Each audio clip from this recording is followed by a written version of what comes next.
¿Qué tal la milpa?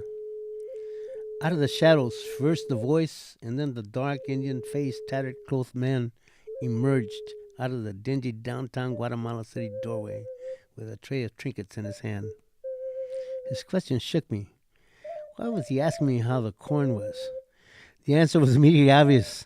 There I was standing in the late August afternoon rainstorm, dressed from head to toe, simple sombrero to delicately embroidered shirt and pants and multicolored waist sash with open-toed caitones in the style of Santiago Atitlan native.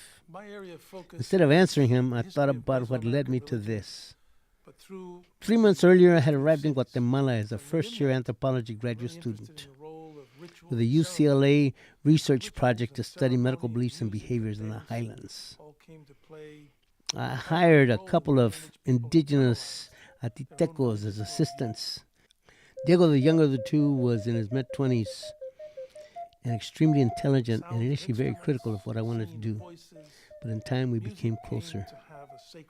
2 months later, Diego invited me to his extended family's compound for a special tamale dinner with all the trimmings.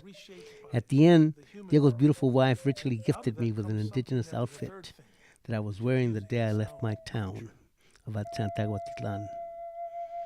The next morning, I was wearing the outfit instead of my Western clothes when Diego showed up at my door. His face lit up with curious joy before it broke out with laughter. He quickly took my hand and walked me around the town, up and down the town streets. And much to my chagrin, the reaction was more or less the same. People pointing and laughing, at least mildly amused. And despite my increased distress at being the butt of their humor, I began to embrace Diego's explanation that they all thought what was funny was that I looked like them, and they hadn't seen that before. They had never seen anyone other than the town's Irish priest dressed in their town's traje.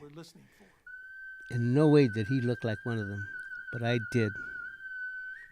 So right after that, I decided to do the Indio Like Me project. To be continued.